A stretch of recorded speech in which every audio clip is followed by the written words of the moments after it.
Bagian kepala kedua korban disembunyikan di area atas plafon rumah, sementara bagian lainnya dimasukkan ke dalam kantong dan dibawa menggunakan sepeda motor menuju kawasan Kampung Ladang, Krubong, Melaka.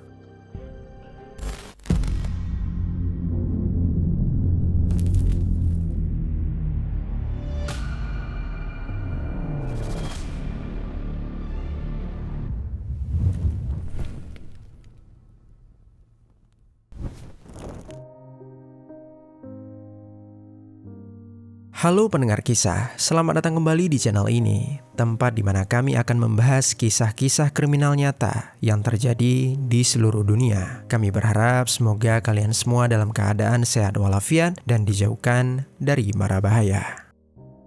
Kisah tragis kali ini terjadi di Malaysia pada tahun 2019 silam, di mana ada seorang suami dengan tega mengeksekusi istri dan putranya setelah dia baru saja pulang dari Singapura ke rumahnya di Malaysia. Dan lebih kejinya, pria itu tidak hanya mengeksekusi, dia juga melakukan aksi pemisahan terhadap kedua korban dengan cara yang sangat mengerikan. 10 Oktober lalu, Astro Awani melaporkan polis menemui 8 bahagian anggota badan. Lalu apa motif si pria tersebut? Mengapa dia nekat melakukan tindakan sadis itu terhadap orang yang selama ini dia cintai? Mari kita bahas kisah di baliknya. Di negara Singapura terdapat seorang perantau asal Malaysia yang bernama Syahrul Nizam Zuraimi yang saat itu berusia 30 tahun. Di negara tersebut dia tinggal seorang diri di sebuah rumah sewa sambil menjalani 2 pekerjaan sekaligus, yaitu sebagai kurir dan juga pemotong rumput. Semua itu dia lakukan demi memenuhi kebutuhan hidup keluarganya yang ada di Malaysia. Hari-harinya diisi dengan berpindah dari satu pekerjaan ke pekerjaan lain. Meski jadwalnya melelahkan, rekan kerjanya mengenal Syahrul sebagai pribadi yang ramah dan humoris. Dia sering bercanda di sela pekerjaan hingga membuat suasana menjadi lebih cair. Namun, di balik kesehariannya yang terlihat normal, Syahrul cukup sering merasa kesepian. Setelah pulang bekerja, dia harus kembali ke rumah yang sepi tanpa keluarga di sisinya. Sementara orang-orang yang dia sayangi berada jauh di Malaysia. Di negara Malaysia sendiri, tepatnya di sebuah rumah sewaan juga yang terletak di kawasan Taman Merdeka Jaya, tinggallah keluarganya di sana. Istri Syahrul bernama Norfazera Bidin yang saat itu berusia 27 tahun. Sebelum menikah dengan Syahrul, Norfazera ini merupakan seorang janda yang telah memiliki 2 orang anak. Anak pertamanya bernama Muhammad Iman Ashraf Abdullah yang ketika itu berusia 11 tahun dan adik Iman sendiri yang masih kecil yang tidak disebutkan identitas lengkapnya. Meski menjalani suatu hubungan jarak jauh, Syahrul dan Norfazera tetap berusaha mempertahankan rumah tangga mereka. Di sela pekerjaan, Syahrul rutin menghubungi keluarganya untuk menanyakan kabar atau sekedar mendengar suara mereka. Sesekali dia juga pulang ke negara Malaysia untuk menghabiskan waktu bersama keluarga. Tetapi sangat disayangkan, seiring waktu seperti banyak hubungan LDR lainnya, jarak mulai menjadi ujian bagi rumah tangga mereka. Meski Syahrul berusaha memenuhi kebutuhan keluarga demi bekerja di negara Singapura, Norfazera mulai merasa kalau kehadiran suami tidak bisa digantikan hanya dengan kiriman uang atau panggilan telepon saja.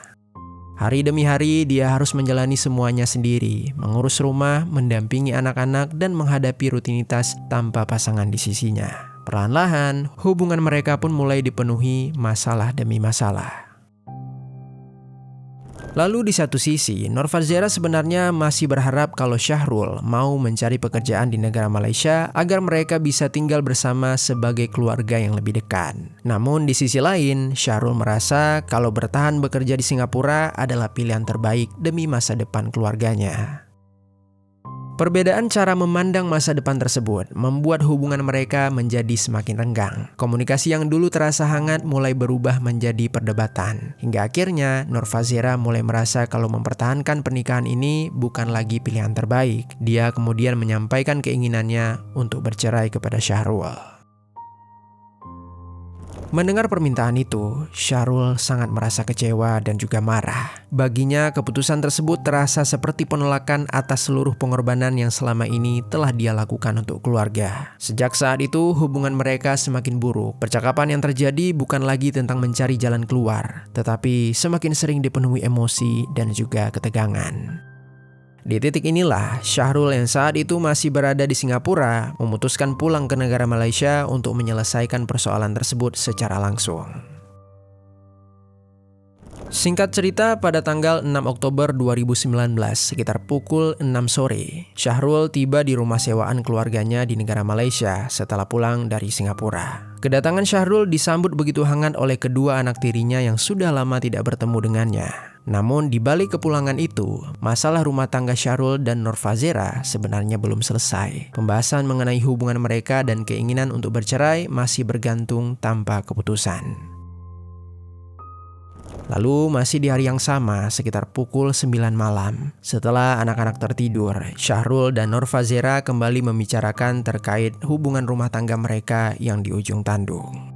Di ruang tamu tersebut, percakapan awalnya bernada pelan. Nur Fazera kembali menyampaikan keinginannya untuk berpisah, tetapi Syahrul masih mencoba membujuk agar mereka tetap mempertahankan pernikahan dan mencari jalan lain. Namun, Nur Fazera tetap merasa kalau berpisah adalah keputusan terbaik untuk dirinya dan juga kedua anaknya.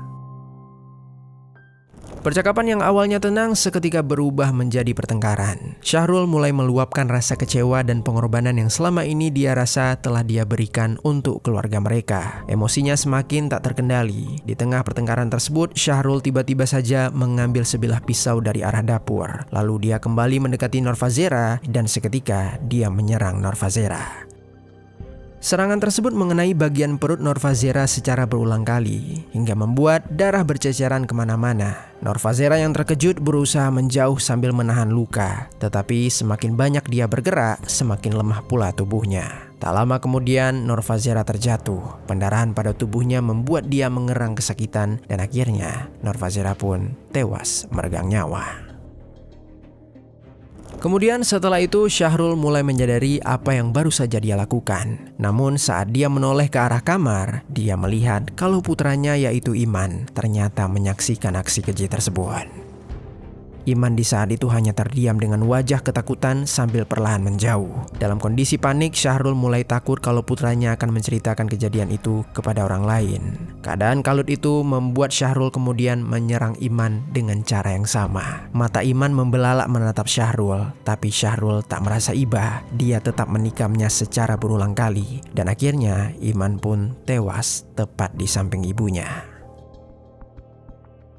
Setelah suasana kembali sunyi, Syahrul mulai memikirkan cara menghilangkan jejak. Di tengah kebingungan, Syahrul memutuskan untuk berusaha menghilangkan jejak dengan cara memisah-misahkan kedua jasad menjadi beberapa bagian. Syahrul mengambil pisau daging dan juga senjata tajam lainnya. Di rumah itu, Syahrul memisahkan bagian Nur Fazera terlebih dahulu. Dia mulai dari bagian kepala, kedua tangan, kaki, lalu yang terakhir badan korban.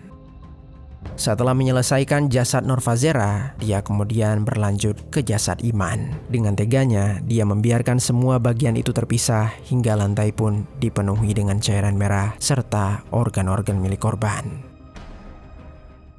Berjam-jam Syahrul melakukan aksi mengerikan itu. Lalu waktu pun telah berganti menjadi tanggal 7 Oktober 2019 sekitar pukul 1 dini hari. Bagian kepala kedua korban disembunyikan di area atas plafon rumah. Sementara bagian lainnya dimasukkan ke dalam kantong dan dibawa menggunakan sepeda motor menuju kawasan Kampung Ladang, Krubong, Melaka. Setibanya di lokasi itu, dia meninggalkan kantong berisi jasad tersebut di area semak-semak yang dipenuhi sampah dengan harapan tidak ada orang yang akan menemukannya. Setelah itu, Syahrul pun kembali ke rumah dan berusaha membersihkan seluruh ruangan untuk menghilangkan jejak kejadian di malam itu. Di sepanjang hari setelah kejadian, Syahrul tetap berada di dalam rumah sambil berusaha membersihkan seluruh ruangan untuk menghilangkan jejak. Di tengah kondisi mental yang kacau dan dipenuhi kekhawatiran, dia juga masih harus mengurus anaknya yang satu lagi yang masih kecil. Meski berusaha menjalani aktivitas seperti biasa, dia terus berada dalam keadaan tidak tenang. Lalu keesokan harinya, pada tanggal 8 Oktober 2019, Syahrul membawa anaknya tersebut ke rumah mertuanya. Setibanya di sana, dia mengatakan kalau dirinya akan kembali ke Singapura dan ingin menitipkan anaknya tersebut.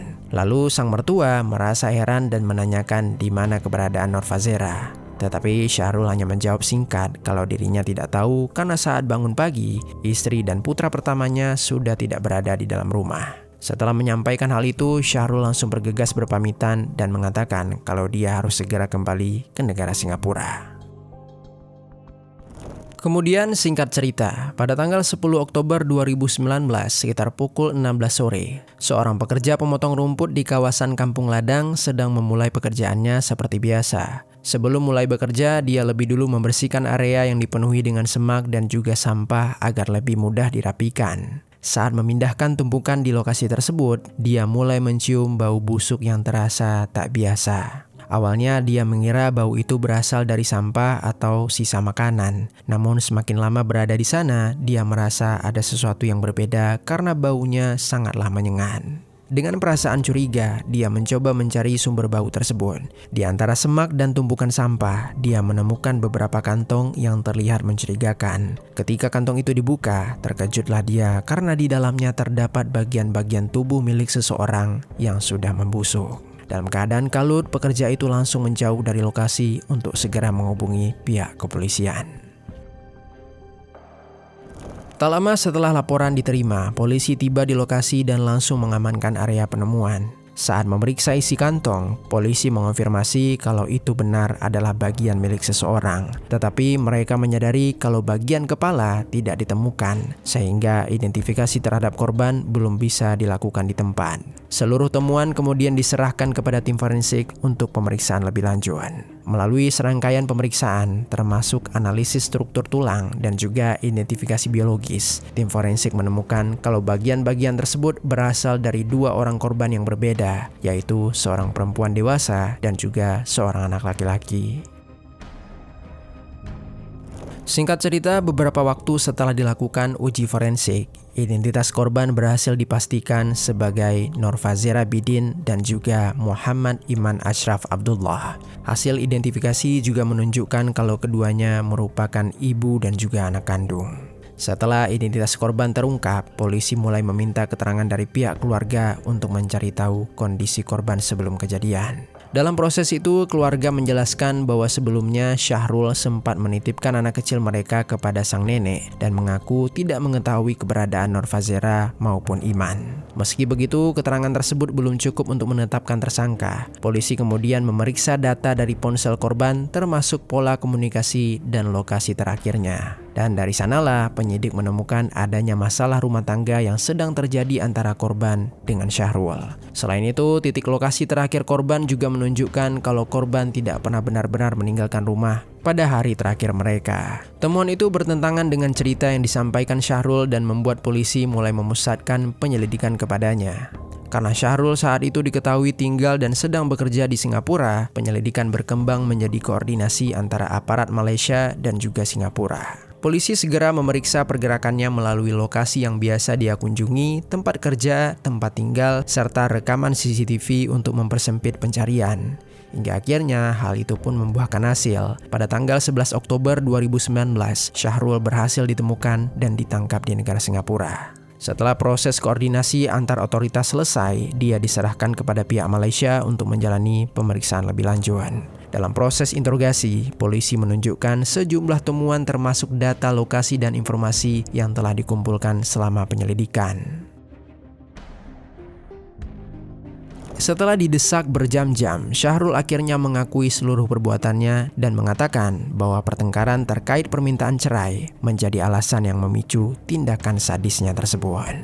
Akhirnya Syahrul pun didakwa dengan pasal 302 Kitab Undang-Undang Hukum Pidana Malaysia yang mengatur tindak pidana pembunuhan berencana. Berdasarkan undang-undang tersebut, pelaku yang terbukti melakukan pembunuhan berencana akan terancam hukuman pidana mati atau penjara antara 30 hingga 40 tahun. Ditambah lagi hukuman cambuk minimal 12 kali. Kemudian setelah mendapatkan dakwaan, di tanggal 12 Oktober 2019, polisi membawa Syahrul kembali ke lokasi untuk melakukan rekonstruksi. Dari proses tersebutlah, polisi akhirnya menemukan bagian kepala milik kedua korban yang disembunyikan di area atas plafon rumah.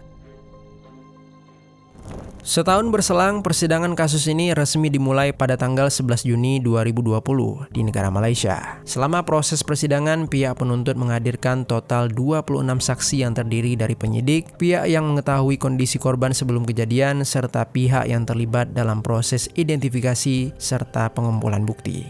Sementara itu, pihak pembela menghadirkan satu saksi untuk memberikan keterangan yang mendukung posisi terdakwa. Proses persidangan berlangsung cukup panjang sebelum akhirnya memasuki tahap keputusan. Namun sayangnya proses persidangan di Malaysia sangatlah tertutup sehingga tidak banyak informasi yang tersedia di media. Lalu di tengah proses tersebut pada tahun 2023, pemerintah Malaysia melakukan perubahan sistem pemidanaan dengan menghapus ketentuan hukuman mati wajib. Perubahan ini memberikan ruang bagi hakim untuk menjatuhkan hukuman alternatif berdasarkan fakta persidangan dan pertimbangan masing-masing perkara. 2 tahun setelah ditetapkan ketentuan baru, tepat pada tanggal 18 Agustus 2025, pengadilan akhirnya menjatuhkan putusan terhadap kasus Syahrul. Untuk kasus yang berkaitan dengan korban pertama, Syahrul dijatuhi hukuman 36 tahun penjara ditambah 12 kali cambukan. Lalu tak lama kemudian untuk kasus korban kedua, dia kembali dijatuhi hukuman yang sama, yaitu 36 tahun penjara serta tambahan 12 kali cambukan. Dengan demikian, total hukuman yang dijatuhkan adalah 72 tahun penjara dan 24 kali cambukan yang dihitung sejak tanggal 11 Oktober 2019. Pada akhirnya, kasus ini bukan hanya meninggalkan duka karena hilangnya 2 nyawa dalam satu malam, tetapi juga menyisakan luka panjang bagi orang-orang yang ditinggalkan. Seorang perempuan yang berusaha mencari jalan keluar dari rumah tangga yang tidak lagi membuatnya tenang, kehilangan kesempatan untuk melanjutkan kehidupannya. Seorang anak yang sama sekali tidak terlibat dalam konflik orang dewasa juga ikut menjadi korban. Lalu sementara itu, anak Nur Fazira yang masih sangat kecil juga harus tumbuh dengan kenyataan bahwa keluarganya berubah selamanya hanya dalam hitungan jam. Jika dipikir lagi, tragedi seperti ini jarang terjadi dalam satu malam tanpa tanda apapun. Ada rasa lelah yang dipendam, komunikasi yang memburuk, harapan yang tidak pernah benar-benar bertemu, dan emosi yang akhirnya tidak dikelola dengan sehat. Konflik rumah tangga yang awalnya mungkin terlihat sebagai masalah pribadi, perlahan berubah menjadi tragedi yang tidak bisa ditarik kembali. Dan mungkin bagian yang paling menyedihkan adalah kenyataan kalau orang yang dulu menjadi alasan untuk bekerja keras dan diperjuangkan setiap harinya, pada akhirnya justru menjadi pihak yang menerima dampak paling buruk dari emosi yang tak pernah diselesaikan. Sekian kisah hari ini, mudah-mudahan para korban mendapatkan kedamaian di tempat selanjutnya. Dan untuk kita semua, semoga dari kisah yang satu ini ada pelajaran baik yang dapat kita ambil. Pendengar kisah, sebelum kita lanjut, aku mau rekomendasiin salah satu produk yang bisa kalian beli melalui fitur belanja di bawah. Neckband Philips TAA 1708 Bone Conduction. Neckband ini punya build quality yang bagus banget dengan harga yang terjangkau. Desainnya cukup unik, meskipun gak kalian masukin ke dalam lubang telinga, tapi suara yang dihasilkan tetap realistis banget. Karena produk ini udah pakai teknologi Dynamic Audio Energy Allocation Algorithm, yang mana itu ngebuat suaranya kedengaran lebih natural dan juga jernih. Cocok untuk kalian pakai saat olahraga, kerja, dan aktivitas lainnya. Jika tertarik, langsung saja klik link yang ada di bawah.